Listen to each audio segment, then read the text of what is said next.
Delight IAS के इस उभरते मंच पर आप सभी का एक बार फिर से स्वागत है।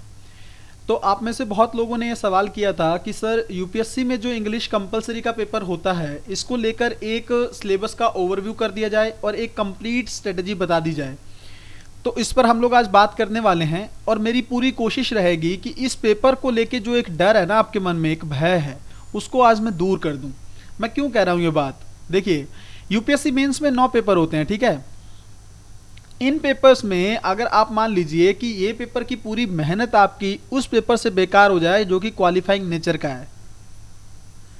इंग्लिश क्वालिफाइंग का पेपर है ना, जिसमें आपको सिर्फ 25% मार्क्स लेने हैं। मान लीजिए 75% सिर्फ लेना है, इसमें 75 मार्क्स लेने हैं। अगर इतने ना लें और आपकी पूरी मेहनत बाकी पेपर्स की बर्बाद हो जाए तो कहीं ना कहीं पर चिंता की बात तो है ये। इसीलिए इस पेपर को लेके एक डर भी है बच्चों में, क्योंकि बहुत सारे अच्छे अच्छे लोग इसमें फेल होते हैं। आप लोग नहीं होंगे। उसका रीज़न ये है कि एक अगर कंप्लीट स्ट्रेटजी पे इस पे काम किया जाए ना, और इस पेपर को समझ लिया जाए कि आखिर ये पेपर क्यों पूछा जाता है, क्या ज़रूरत है, तो मुझे लगता है इसकी चीज़ें बहुत ज़्यादा आसान हो जाएंगी आप लोगों के लिए। तो मेरी आज पूरी कोशिश है कि इसको लेकर आपका डर खत्म हो जाए और एक आप लोगों के पास एक कंप्लीट स्ट्रेटजी आप लोगों के पास हो जाए कि इस पेपर को कैसे डील करना है। जल्दी से देखते हैं। देखिए, यूपीएससी मेंस में 9 पेपर होते हैं, कई बार हम लोगों ने डिस्कस किया है। जिसमें पहला पेपर कंपलसरी इंडियन लैंग्वेज का होता है। इसमें क्या है कि जैसे इंग्लिश मीडियम वाले बच्चे इसमें हिंदी लेते हैं, और जितनी भी भाषाएं हैं, अनुसूचित भाषाएं हैं जो भारतीय संविधान में, उसमें शायद यूपीएससी ये पेपर लेती है। तो आप जैसे हिंदी वाले तो हिंदी लेते ही हैं, इंग्लिश वाले हिंदी लेते हैं, बाकी भी आप पंजाबी वगैरह भी ये सब ले सकते हैं। इसमें ज़्यादा समस्या बच्चों को नहीं होती है, बहुत आसान होता है ये। दूसरा पेपर है क्वालिफाइंग नेचर का ही है, इंग्लिश का है। ये दोनों पेपर आप देखेंगे 300 मार्क्स के हैं, ये भी 300 मार्क्स के हैं, ये भी 300 मार्क्स के हैं, ठीक है। इसमें थोड़ी समस्या हो जाती है क्योंकि 75%, इसमें 25% स्कोर करना होता है, 75 मार्क्स। तो ये लाना थोड़ी सी दिक्कत तो हो जाती है। लेकिन आप सोचिए कि मैं बताऊंगा 300 मार्क्स में 75 लेना कोई बहुत बड़ी चीज़ नहीं है। हम लोग बात करेंगे इस पे। बाकी पेपर आपको पता है कि एसए का पेपर है, जीएस के 1, 2, 3, 4 पेपर हैं, फिर ऑप्शनल के हैं, ये 500 मार्क्स के हैं और ये 1000 मार्क्स के हैं। तो आज हमारा जो टॉपिक ऑफ डिस्कशन है, आप सोचिए कि इस पेपर को लेके ज़्यादा बात होगी। आज इसको लेके हम लोग थोड़ा देखने वाले हैं क्या पूछता है यूपीएससी, क्या नहीं पूछता है, इसमें कौन सी चीज़ों पे हम काम करें कि इंग्लिश के पेपर से हमें डर बिल्कुल ना लगे।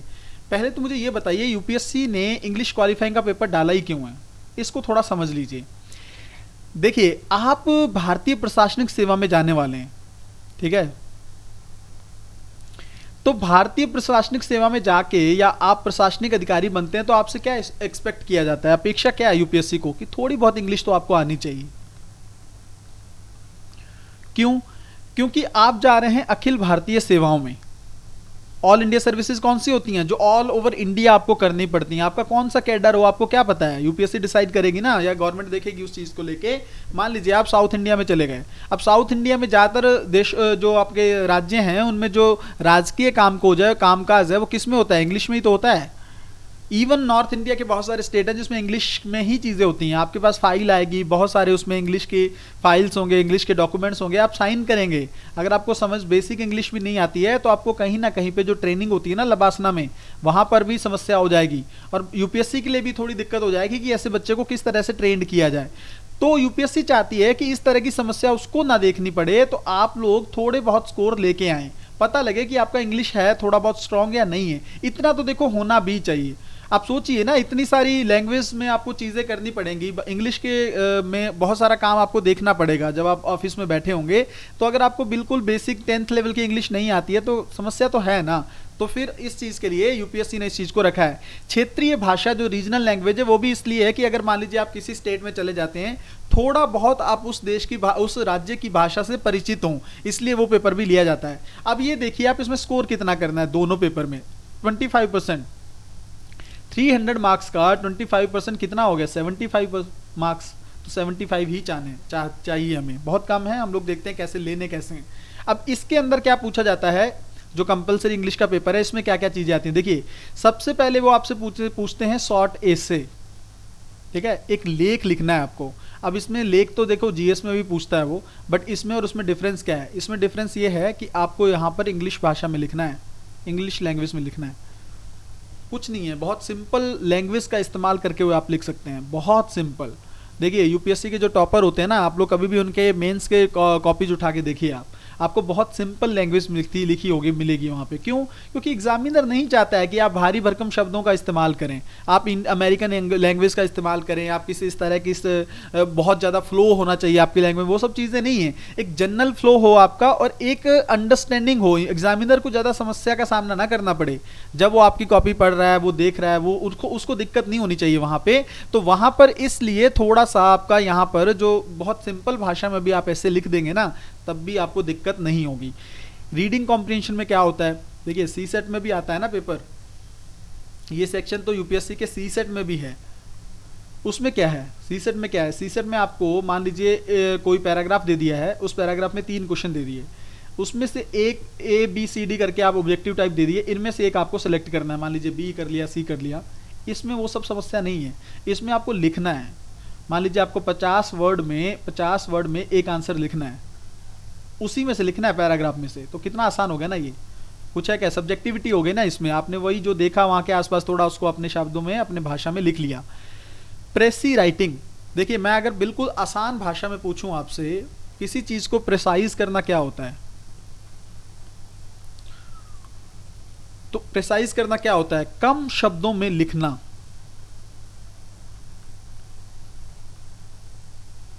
बिल्कुल प्रिसाइज कर देना, बहुत ही सिंपल और बहुत ही आसान शब्दों में उसका तोड़ लिख देना। कम शब्दों में लिखते हुए उसका एसेंस जो है ना वो खराब नहीं होना चाहिए।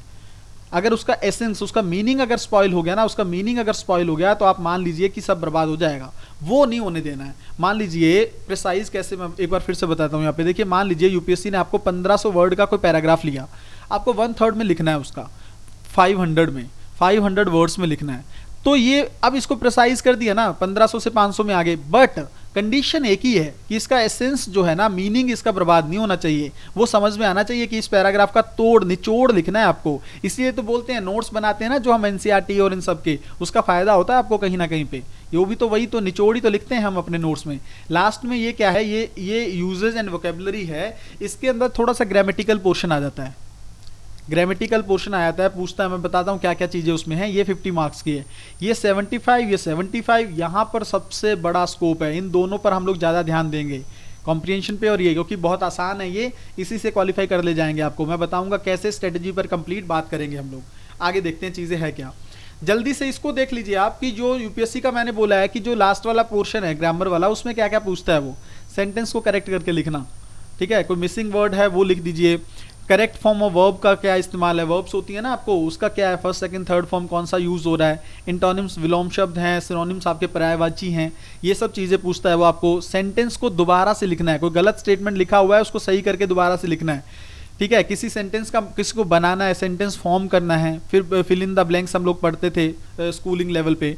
मेकिंग सेंटेंस, कोई फ्रेज दे दिया आपको, उसको लेके आपको सेंटेंस बनाना है। बहुत आसान है चीज़ें मैं आपको ये बोल रहा हूँ कि इसमें 50 मार्क्स है ना, इतना कर लीजिए कि 10 आ जाएं, और वो 10 आपको कुछ भी नहीं करना है, थोड़ा सा प्रीवियस ईयर पढ़ लोगे तब भी आ जाएंगे। बहुत आसान है, कुछ नहीं है। बहुत सारे आप सोचिए, मान लीजिए वो सैड का एंटोनिम पूछ ले तो क्या है, हैप्पी लिखोगे कि नहीं? इतने आसान भी पूछता है यूपीएससी, है कि नहीं? तो हमें थोड़ा सा इस पे भी काम करना है। अब आप देखिए कि ऐसे क्या है, जल्दी से देखते हैं। 2021 में मैंने एग्जाम्पल दी हैं आप लोगों के लिए, ताकि आप लोगों का थोड़ा डर दूर हो जाए। Social media a challenge to social harmony. Social harmony क्या होती है, इसको हिंदी में लिख देता हूं, सामाजिक समरसता। क्या चुनौती है क्या सोशल मीडिया इसके लिए?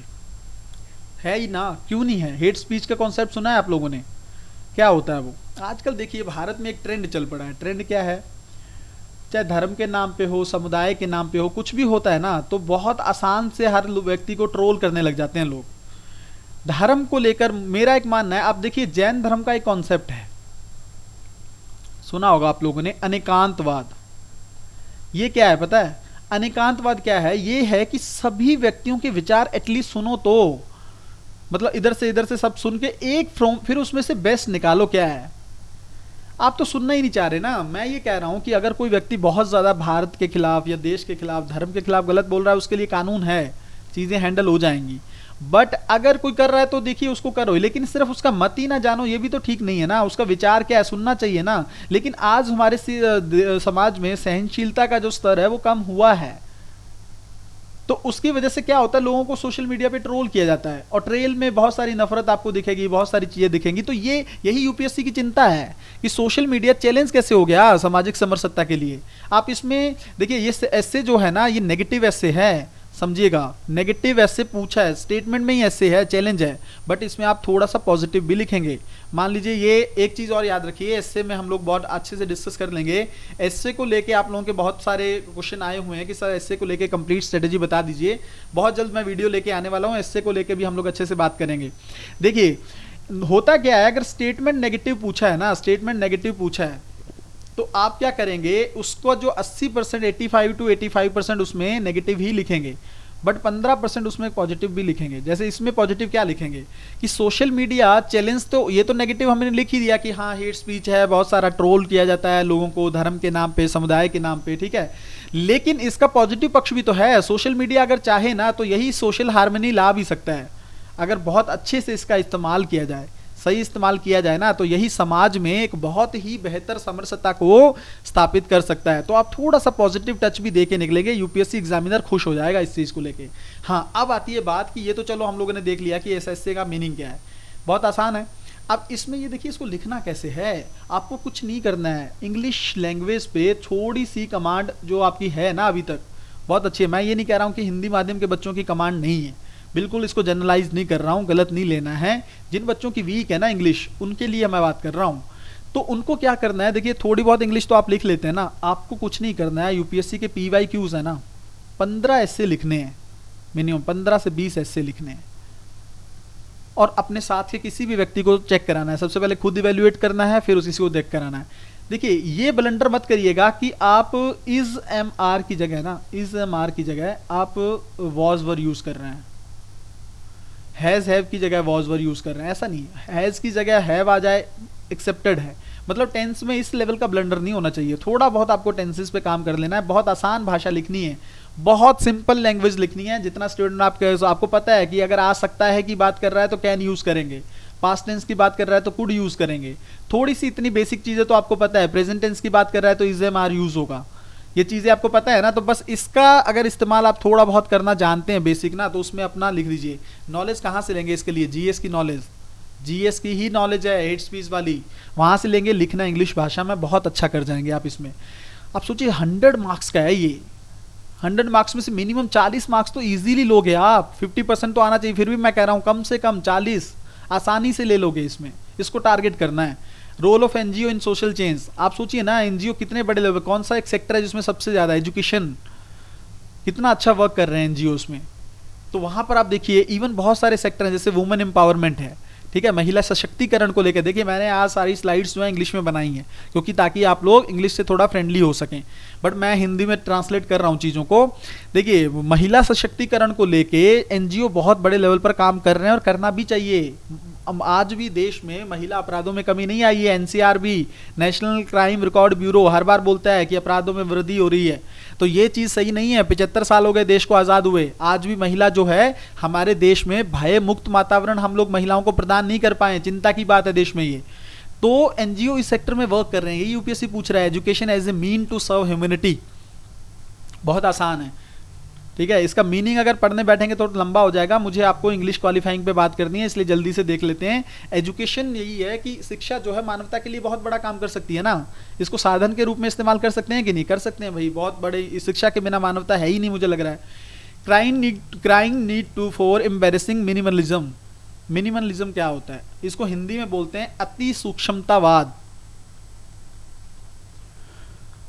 कुछ नहीं है ये कि अगर मान लीजिए हमारा टारगेट क्या है, लबासना, ठीक है, लबासना है ना हमारा टारगेट, तो लबासना तक जाने के लिए हमें स्पेसिफिक चीज़ें करनी चाहिए, कंप्लीट स्ट्रेटेजी होनी चाहिए, फोकस बना के रखना चाहिए, हार्डवर्क करना चाहिए। बिल्कुल सिलेक्टिव चीज़ें पढ़ेंगे, वही है कि आपको सिलेक्टिव चीज़ों पे ध्यान देना है। इसकी नीड है, यूपीएससी कह रहा है कि इसकी नीड है, ज़रूरत तो उस चीज़ पे है। तो हम लोगों ने ना थोड़ा थोड़ा इनका मीनिंग देख लिया, क्योंकि ये लास्ट वाला ऐसे थोड़ा फिलोसफिकल वाला है, इस पर हम लोग अभी बात कर लेंगे। लेकिन ये है, इस पे ये है, मैं ये चाह रहा हूँ कि आप मिनिमम 40 वर्ड इसमें मार्क्स लें, और इसके लिए कुछ नहीं 15 से 20 ऐसे लिखने होंगे। हर जगह नहीं मैं कहूँगा, आगे चल के देखेंगे सिर्फ 4-5 ही वो लिखने होंगे कॉम्प्रिहेंशन, लेकिन ये तो 15-20 लिखने ही होंगे। ये प्रैक्टिस चाहिए आपको मिनिमम से मिनिमम। आगे चलते हैं, ये थोड़ा 2020 का भी पेपर मैंने ले लिया example. Indian judicial system need overhauling. Overhauling का मतलब होता है काया पलट, काया पलट है इसका मतलब। तो काया पलट आपको चाहिए कि नहीं, किसमें? आप सोचिए कोलेजियम सिस्टम जो है भारत में, कोलेजियम सिस्टम जो है भारत में, उसमें बदलाव चाहिए कि नहीं? जज ही जज की नियुक्ति कर रहा है, कहाँ होता है ये? भारत में हो रहा है। कार्यपालिका का जो नियंत्रण है बहुत कम है इस मामले में, तो ये चिंता की बात है। इस तरह के बदलाव आने चाहिए। यूपीएससी ने पूछ लिया करंट, नॉट रूरल और urban, India needs rurban. Rurban क्या होता है? Rural plus urban. ये रूरबन मतलब किसी एक पे फोकस करने की जरूरत नहीं है। यूपीएससी नहीं कह रहा है कि आप रूरल पे करो अर्बन पे करो, वो कह रहा है हमें जरूरत है रूरबन की, दोनों पे फोकस करके फिर आगे बढ़ा जाए। Relevance of Hindi as a Indian language जो है, तो ये तो बिल्कुल करंट का टॉपिक है। चीजें आप देखिए, कोविड-19 पेंडेमिक उस समय चल रहा था और दी इंडियन इकोनॉमी, किस तरह से हमारी जो ग्रोथ रेट है वो बहुत डाउन चली गई थी। ये सब चीजें इसमें लिखनी है, बहुत आसान भाषा में आपको चीजों को बताना है। ये थोड़ा सा कॉम्प्रिहेंशन के क्वेश्चन है, इसको आप लोग जल्दी से देख सकते हैं, वरना कोई वो नहीं है, पूछता है वो इस तरह से। अच्छा, कॉम्प्रिहेंशन को आप कैसे डील करेंगे, अगर मैं आपको थोड़ा सा यहाँ पे बताऊं, ये देखिए कॉम्प्रिहेंशन को क्या है ना, कॉम्प्रिहेंशन एक पैसेज दे रखा है, इसमें आपको आंसर लिखना है। आपको पता है क्या करना है? सबसे वर्स्ट कंडीशन वाले जो चीजें हैं, आपको अगर बिल्कुल कुछ नहीं आता है, आपको क्या करना है, जो क्वेश्चन पूछ रहा है ना वो, जैसे मान लो यहाँ पर क्वेश्चन पूछ रहा था वो, ये वाले क्वेश्चन, ये चीज देखनी है कि पैराग्राफ में कहाँ पर है, ये पैराग्राफ में देखना है कहाँ पर है, ये पैराग्राफ में देखना है कहाँ पर है, इसको उठाना है, एज इट लिख लेते ना। अगर आपको नहीं आ रहा ना, थोड़ा सा लैंग्वेज अगर बदल सकते हैं, थोड़ा सा भाषा में बदलाव करके लिख सकते हैं ना, तो बिल्कुल ही अच्छा स्कोर आ जाएगा इसमें, बहुत अच्छा खासा। लेकिन अगर आप नहीं भी कर पाते ना उसमें, तब भी अगर आप एज इट भी लिख देंगे ना, जैसा लिखा है वैसा ही लिख देंगे, तब भी आपको मिनिमम 30 मार्क्स मिलेंगे, 25 से 30 मार्क्स मिनिमम इसमें मिलेंगे 75 में। बहुत अच्छा खासा स्कोर है ना ये। 15 मार्क्स का एक क्वेश्चन है, 5 क्वेश्चन आते हैं, 75। तो 75 में आप फिर भी 3, बहुत आसान है ना, जो लिखा है उसी को तो लिखना है, ठीक है। तो इसको आप क्या करेंगे, 3 से 4 कॉम्प्रिहेंशन, ज़्यादा देखो बहुत कम है ना ये, पिछले 2 सालों के भी उठाओगे ना, 3 सालों के, तब भी आपका एक कॉम्प्रिहेंशन दे रखा है, उसको ही सॉल्व कर लेना है, ठीक है। फिर यहाँ पर प्रेसी राइटिंग क्या है? प्रेसाइज मैंने बोला ना आपको, कोई पैराग्राफ दे रखा है यूपीएससी ने 1500 वर्ड का, इसको 1/3 में लिखना है। 1/3 में लिखोगे तो कितने शब्द आ जाएंगे? 500 वर्ड। और 500 वर्ड को फिर आपको उसमें कर देना है। बस इसका अर्थ जो है ना, इसका जो एसेंस है वो नहीं खत्म होना चाहिए। इसके लिए क्या करोगे, 3 से 4 प्रीवियस ईयर के प्रेसी उठाओगे, लिख लोगे, प्रीवियस ईयर के प्रेसी उठा के 3-4 लिख लोगे, अपने किसी को दिखा दोगे। कुछ नहीं करना है। जैसे मान लो एजुकेशन पे आ रखा है, एजुकेशन पे है मान लीजिए, समझ लेना क्या बात कर रहा है वो, टेक्निकल एजुकेशन की बात कर रहा है, वो लर्निंग आउटकम की बात कर रहा है, वो किसकी बात कर रहा है एजुकेशन के पैराग्राफ में, उसको समझ के ना 10-15 लाइन लिख के आना है। देखिए मेरी एक चीज समझ लीजिए, छोड़ना कुछ भी नहीं है, छोड़ना कुछ भी नहीं है। एक चीज ये देखिए, ये एक पेपर है, कुछ नहीं लिखा हुआ, ये एक पेपर है, इसमें थोड़ा बहुत उसने यहाँ लिख दिया, थोड़ा बहुत यहाँ लिख दिया, ऐसे करके लिख दिया। एग्जामिनर चेक कर रहा है, इसको कुछ देगा क्या? 0 देगा इसको क्या कर सकता है वो? हो सकता है आधा कम से कम दे, ये कोशिश तो की, 1 भी दे सकता है, 2 भी दे सकता है।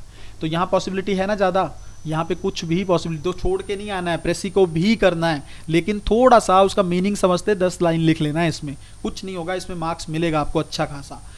फिर भी अगर ना हो ना, वर्स्ट कंडीशन हम देख लेंगे कि इसमें कितना कितना मार्क्स हम लोगों को मिल सकता है। अब देख लें जल्दी से, ये देखें वोकैबुलरी वाली चीज़ें, इसमें क्या है चीज़ें देखिए। जैसे मैंने बोला ना, कुछ नहीं छोड़ना, बहुत आसान सी चीज़ें पूछ लेता है कई बार, इंटोनिम्स में, सिनोनिम्स में, थोड़ी बहुत चीज़ें आप प्रीवियस ईयर के देखो, 10 मतलब मैं कहता हूँ 5 साल के, पिछले प्रीवियस ईयर के 5 सालों के आपको वोकैबुलरी के देख लेनी चीज़ें। कैसे रीराइट स्टेटमेंट को लेके पूछ रहा है, फ्रेज देके कैसे पूछ रहा है, कौन सी वर्ब को लेके पूछ रहा है, प्रीपोजिशन को लेके कैसे पूछ रहा है। बस बहुत कई बार आपको ना स्टेटमेंट देख के लगेगा कि यार ये स्टेटमेंट सही नहीं लिखा है, तो उसको बस उठा के दोबारा से लिख देना है। इसमें मिनिमम 10 नंबर का रखें, 50 नंबर की है यार, कम से कम कह रहा हूँ, 10 तो ले ही लोगे ना, 10 से कम क्या लोगे आप बताइए। अब मैं आपको बताता हूँ तोड़। देखिए इसमें सबसे पहले आपको एस्से में 40 नंबर का करना है, आसानी से आ जाएंगे अगर जैसे मैंने कहा है वैसे कर लोगे। 15 से 20 एस्से अगर लिख लिए ना आए मुझे बोल देना कि सर आपने बोला था नहीं आया, 15 लिखने पड़ेंगे, इतना एस्से में है। कॉम्प्रिहेंशन में आपको पता है कितना लिखना है आपको, उसमें मैंने बोला 30 मार्क्स आपको लेने, उसमें आपको सिर्फ 4 से 5 लिखने हैं। कितने कम है यार, 4 से 5 तो 30 इसमें मार्क्स आपको आ जाते हैं। 10 नंबर मैं कह रहा हूँ प्रेसी, 75 का है प्रेसी, फिर भी मैं कह रहा हूँ 10 ले लो, वहाँ पे बाम बन गया। और आपके 5 से 10 आप ग्रामर में ले लो 50 में, तो कितना हो गया ये 80 85 लगभग 90 के दौर में चले गए। आपको चाहिए कितने 75, कुछ बना क्या? बहुत आसानी से हो गई चीज़ें कि नहीं? आएंगी अगर ऐसे करोगे। मैंने लगभग 120 तक स्कोर किया हुआ है इसमें। बहुत आसान सी चीज़ें हैं, बड़ी दिक्कत नहीं है, डर नहीं रखना है इसको लेके। मैं कुछ वीडियोस ला दूंगा यूट्यूब पे फ्री ऑफ कॉस्ट ही, आप लोग देख लेंगे। जैसे ये है जिसमें आप लोग 10-15 वीडियोस ऐसी आ जाएंगी जिससे आपकी इंग्लिश अच्छी हो जाए। बिल्कुल नहीं सोचना है, थोड़ा पेपर इंग्लिश का पढ़ते रहना है। एडिटोरियल जो आते हैं ना, मैं बार बार कहता हूँ, खरीदने की जरूरत नहीं है। गूगल पे आजकल द मिंट का, द इकोनॉमिक्स टाइम का, ये सब के एडिटोरियल आते हैं, इंडियन एक्सप्रेस के। एक बार सिर्फ एडिटोरियल वहां से पढ़ लेंगे ना, तब भी इंग्लिश बहुत अच्छी हो जाएगी। थोड़ा सा तो हैबिचुअल रहो यार, व्हाट्सएप पे भी इंग्लिश यूज करते हो तो क्या दिक्कत है? अच्छी होगी तो आगे हेल्प ही होगी आपको। तो इस स्ट्रेटेजी के साथ अगर आप चलेंगे, जल्दी से मैं बता देता हूं, इस स्ट्रेटेजी के साथ आप चलेंगे तो आपको इंग्लिश से बिल्कुल डर नहीं रहेगा। इसको सीसेट से कंपेयर नहीं करना है कि सीसेट इतना टफ पूछ रहा है तो इसमें भी रह जाएंगे, नहीं, उसमें सब्जेक्टिविटी नहीं है ना। सीसेट में तो ये है कि गलत हो गया तो बाहर हो गए आप। इसमें ये है कि एक क्वेश्चन में अगर सही नहीं भी लिखा तो दूसरे में अच्छा लिख लोगे, तीसरे में अच्छा लिख लोगे, तो हो सकता है यहां ज्यादा मार्क्स मिल जाए। तो कुछ थोड़ी है, कॉम्प्रिहेंशन में करना क्या है, पैराग्राफ लिखा है उसी में से आंसर फ्रेम करके लिख देना है। प्रेसी में जो दे रखा है उसी को 1/3 में लिख देना है। क्या करना है, कुछ बताइए, ज्यादा बड़ा क्या है? ठीक है, ग्रामर ठीक है, मैं मान सकता हूँ थोड़ा वर्क करना पड़ सकता है, लेकिन उसमें मैं 5 से 10 नंबर ही तो मांग रहा हूँ आपसे, क्या मांग रहा हूँ। और एस्से में जीएस आप पढ़ते हो, एस्से में तो उसके टॉपिक से तो आप अच्छे 101% फ्रेंडली होंगे, बस उसको लिखना ही तो है। क्या करना है, बचा देना है टीचर को कि बिल्कुल ये चीज मैं कहना चाह रहा हूँ। एक्सप्रेस कंटेंट अच्छा लिख दीजिए, आसान भाषा में लिख दीजिए, तो कोई दिक्कत नहीं होगी आपको। ऐसे फिर से रिपीट कर रहा हूं, 15-20 ऐसे मिनिमम लिखोगे आप। इंग्लिश मीडियम के, हिंदी मीडियम के बच्चे जिनको थोड़ी सी दिक्कत है वो 25 भी लिख सकते हैं, बट मुझे लगता है ये मिनिमम है। 15 से 20 तो आपको लिखना ही पड़ेगा, इससे कम कुछ ना होगा। 5 आप कॉम्प्रिहेंशन लिखेंगे, 5 आप प्रेसी लिखेंगे, और मिनिमम आप पिछले 5 सालों के आप ग्रामर के पेपर सॉल्व करेंगे। ये मैं मानू ना, टोटल 3 दिन का वर्क है। 3 दिन में ना इंग्लिश कॉम्प्रिहेंशन के पेपर से आप पूरी तरह फ्री हो सकते हैं अगर मेरी ये स्ट्रेटेजी आप फॉलो कर लें। 3 दिन दें इसको ज़्यादा से ज़्यादा, और इस चीज़ से फ्री होकर बैठ जाएं। जहाँ पे लिखोगे ऐसे, वो एक अलग से रजिस्टर बना लीजिए, उसमें सब ये सब चीज़ें जो बोल रहा हूँ ना 15-20, उसको पेपर से पहले एक बार रिवाइज कर लेना, खत्म कहानी। आपको इसमें से डर, और बाया कह रहा हूँ इसको इग्नोर मत करिएगा। नज़रअंदाज करेंगे तो बहुत दिक्कत होगी। बहुत अच्छे अच्छे दोस्त मेरे इसमें रहे हैं, तो नज़रअंदाज नहीं करना है इंग्लिश क्वालिफाइंग के पेपर को। इसको थोड़ा सा बस 3-4 दिन दे देने हैं, क्योंकि आप सोचिए बाकी सारी मेहनत बेकार हो जाएगी। बाकी पेपर को लेकर मेहनत बेकार हो जाएगी आपकी। बाकी जीएस में अगर बहुत अच्छा कर रहे हैं, एसए में अच्छा कर रहे हैं, ये सब रह जाएगा फिर अगर ये नहीं चेक करोगे तो। इंग्लिश आनी चाहिए, तो मुझे लगता है आज आपका थोड़ा सा डर दूर होना चाहिए। और मैं ये कहता हूं कि कोई भी अगर फिर भी आपको समस्या है, इंग्लिश के पेपर में कोई चीज़ रह भी गई है, आप कमेंट्स में बता सकते हैं, मैं उसका भी सॉर्ट आउट करने की कोशिश करूंगा। आप लोगों के साथ हूं आपके रिजल्ट तक हमेशा। दूसरा ये देखिए, मैं एक चीज़ कहना चाहूँगा यहाँ पर। एक तो आप टेलीग्राम ज्वाइन कर सकते हैं पीडीएफ के लिए, कई बार बोला मैंने आपको। एक चीज़ और है कि डिलाइट आईएएस के अगर व्हाट्सएप ग्रुप में आप लोग इन्वॉल्व होना चाहते हैं, व्हाट्सएप ग्रुप बना हुआ है बच्चों का, उसमें अगर आप इन्वॉल्व होना चाहते हैं ना, तो अगर डिस्क्रिप्शन में जो 2 नंबर दिए हैं या चैनल के बैनर पे जो व्हाट्सएप का नंबर दिया है, वहां पर आप मैसेज कर सकते हैं, मैसेज कर दीजिए या कॉल कर दीजिए, तो आपको व्हाट्सएप ग्रुप में ऐड कर दिया जाएगा डिलाइट आईएएस के। वहाँ पर बहुत सारी चीज़ें शेयर होती हैं, बहुत सारे एडिटोरियल डिस्कशन की चीज़ें, या फिर बच्चों के साथ डायरेक्ट कांटेक्ट होता है, बहुत सारी अपडेट्स वहाँ पे टाइम पे दे दी जाती हैं। तो आप व्हाट्सएप ग्रुप में इन्वॉल्व हो सकते हैं। आपको बस कुछ नहीं करना है, जो नंबर दिया हुआ है उस पर एक मैसेज कर दीजिए कि सर हमें ऐड कर दीजिए, अपनी डिटेल बता दीजिए, आपको ऐड कर दिया जाएगा। पीडीएफ के लिए टेलीग्राम फिर से आपको बोल रहा हूँ ज्वाइन कर सकते हैं, कि इंग्लिश कंपलसरी लैंग्वेज को लेकर अच्छे से हम लोगों ने बात कर ली है, और इस पर कुछ वीडियोज़ भी मैं ला दूंगा। आगे हम लोग कोशिश करेंगे कि एसए को लेकर थोड़ा सा हम लोग एक अच्छी डिस्कशन कर पाएं, थोड़ी वीडियो लंबी रखेंगे एसए की, और वहां पे आपको एक कंप्लीट स्ट्रेटजी ताकि आप लोग उसको लेकर बना पाएं। ठीक है, तो अच्छे से तैयारी करिए, मिलते हैं अगली वीडियो में, तब तक अपना ध्यान रखिए। बहुत बहुत धन्यवाद।